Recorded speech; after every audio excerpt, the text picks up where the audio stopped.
My dear brethren, Mis queridos hermanos, qué gran bendición es estar reunidos con la primera presidencia y con los 12 apóstoles. Cada poseedor de sacerdocio aquí presente, ya sea que tenga 12 o 112 años, puede heredar el orden celestial de vida gracias a nuestro Salvador Jesucristo, por obedecer a las leyes y las ordenanzas del Evangelio. Es maravilloso reflexionar en ello. Y sé que es cierto. Ustedes son quienes están a cargo de su mundo. Con esta perspectiva por delante, consideremos la siguiente historia. Un joven lleno de aspiraciones y de energía se matriculó en una selecta universidad. En aquel tiempo tenía el oficio de presbítero. Su meta era elevada. Deseaba llegar a ser médico. Su objetivo era ambicioso. Quería ser rico. Deseaba jugar al fútbol americano, así que se acercó a los entrenadores y con el tiempo consiguió entrar en el equipo. Lo llamaríamos como un agregado. Y ahora podría alardear, como se hace en el mundo de los deportes. Así pensaba él. Pero no había reparado en algo que terminaría por frustrar sus grandes y vanas ambiciones. No había atesorado para sí. Había subestimado la importancia de una preparación adecuada, de la necesidad de asistir regularmente y del estudio disciplinado, así como la clase de química de la universidad. Las consecuencias fueron rápidas e inclementes. Se produjeron antes de los 90 días. Sucedió así. El día en que su cuerpo de 1,73 metros y de 77 kilos se encontró frente a un jugador gigantesco del equipo de la universidad, supo que se había equivocado de deporte.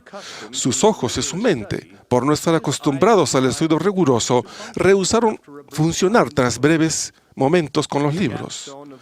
El punto culminante de su fracaso fue el examen final de química. Basta decir que sus respuestas a las preguntas del examen ni siquiera se aproximaron a la ley de los promedios. Fue un completo fracaso. Por medio del trabajo arduo de una misión que le dio una visión correcta de los propósitos de la vida y de una preparación implacable, logró superar las consecuencias de ese breve periodo de insensatez. No obstante, todavía hoy tengo pesadillas sobre aquella clase de química.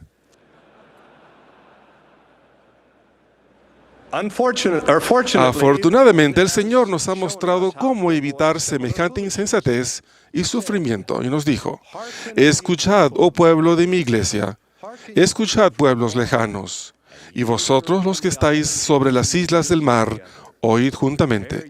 Preparaos, preparaos para lo que ha de venir, porque el Señor está cerca. La doctrina de la segunda venida del Mesías representa uno de los mayores incentivos para prepararnos y para vivir de una manera correcta.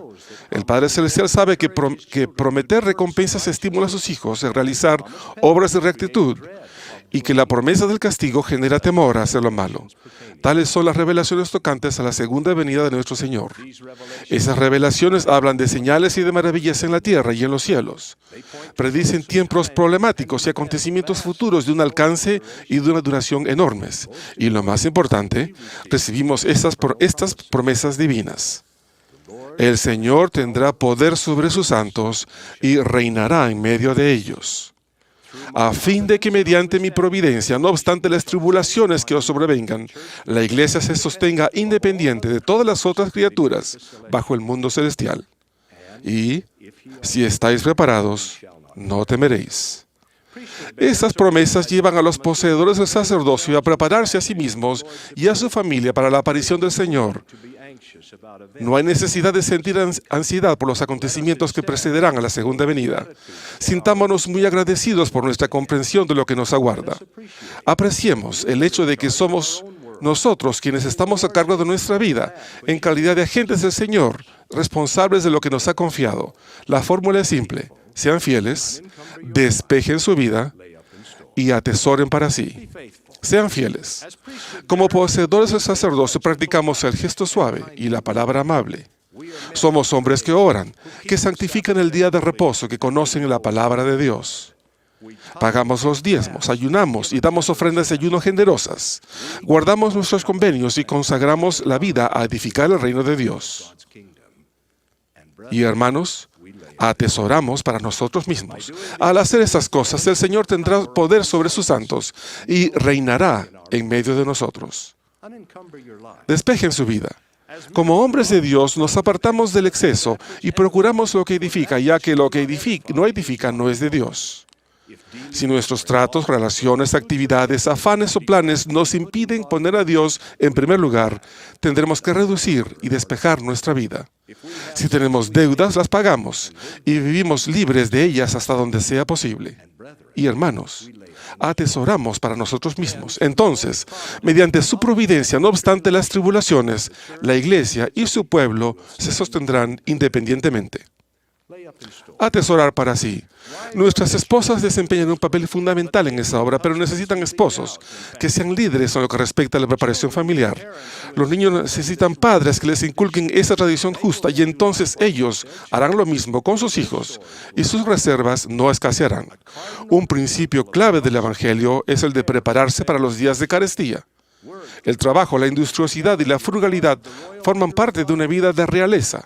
Recuerden las palabras de Pablo, porque si alguno no provee para los suyos y mayormente para los de su casa, ha negado la fe y es peor que un incrédulo.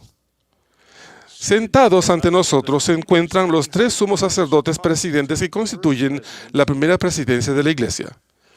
Del presidente James E. Faust, segundo consejero, escuchamos: el padre y la madre son los responsables del almacén de la familia y tienen que almacenar lo que su propia familia querría tener en caso de emergencia.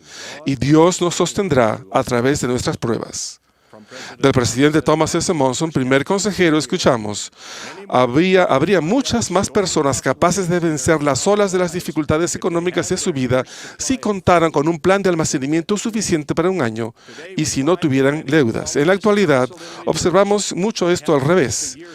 Tienen al menos un año de deudas almacenadas y están libres de comida. Del presidente Gordon B. Hinckley, el profeta del Señor, escuchamos: el mejor lugar para tener alimentos guardados es dentro de nuestra casa. Podemos comenzar modestamente. Empezar por almacenar alimentos para una semana, e ir aumentando a un mes o a 3. Temo que muchos piensan que el almacenamiento de alimentos para largo plazo está tan fuera de su alcance que no hagan ningún esfuerzo al respecto. Comience poco a poco y gradualmente diríjanse al logro de un objetivo razonable. La preparación inspirada se fundamenta en los cimientos de la fe en Jesucristo, en la obediencia y en llevar una vida frugal. Los miembros no deben llegar a extremos, pero sí deben comenzar. Instamos a los poseedores del sacerdocio que almacenen lo suficiente para que ustedes y sus familias puedan soportar las vicisitudes de la vida. Por favor, asegúrense de que las personas que están bajo su supervisión reciban los folletos titulados «Preparad todo lo que fuere necesario». Exhórtenles a prepararse para los días de dificultad que están por venir. Líderes del sacerdocio, soliciten la ayuda de la Sociedad de Socorro para fomentar la preparación familiar y la economía del hogar. Las mujeres de la iglesia necesitan su apoyo, responderán a su liderazgo. Todas las organizaciones auxiliares de la iglesia pueden cultivar la fe. Alienten a que pongan agua y que ahorren dinero. Este método sencillo les permitirá acumular rápidamente reservas suficientes para varios meses. Con el tiempo, podrán ampliar esos esfuerzos modestos al almacenar suministros por un largo plazo, como cereales, legumbres y otros alimentos básicos que les permitan mantenerse con vida en caso de no tener nada más que comer. Si nos esforzamos al máximo, podremos estar seguros de que la harina de la tinaja no escaseará, ni el aceite de la vasija disminuirá. Disfrutaremos de una mayor sabiduría, seguridad, tranquilidad mental y bienestar personal. Estaremos preparados y por esa razón no temeremos. Para concluir, quisiera presentarles a la familia de Luca y Patricia Beccarono, que viven en un pueblo a los alrededores de Roma, Italia. En una carta reciente escribieron lo siguiente: tras ciertas experiencias llegamos a la conclusión de que es importante almacenar los productos que utilizamos. A veces tenemos que cambiar nuestras costumbres de comer respecto a ciertos tipos de alimentos. La paz que sentimos y el deseo de ser fieles al mandamiento que el Señor nos ha dado a través del profeta actual nos permite sentir el Espíritu Santo. no temer y comprobar que las señales de los tiempos que anuncian la segunda venida del Señor son una bendición y no algo que debemos temer. Nos regocijamos en ello. Nos motiva a ser fieles, a perseverar hasta el fin, a ser salvos y a obtener la vida eterna. Como comentario final, el hermano Vaccaro escribe lo siguiente. Perdone que no escriba muy bien en inglés. Espero que comprenda lo que he procurado explicarle. Hermano y hermana Vaccaro, les comprendemos, porque las Escrituras mismas lo declaran. Fíate de Jehová de todo tu corazón y no te apoyes en tu propia prudencia. Reconócelo en todos tus caminos y Él te enderecerá tus veredas. En el nombre de Jesucristo. Amén. Espera, no te vayas todavía. Recuerda que tenemos muchos contenidos para ti. Elige el que más te gusta, aquí en Ven, Sígueme con Walter Posada.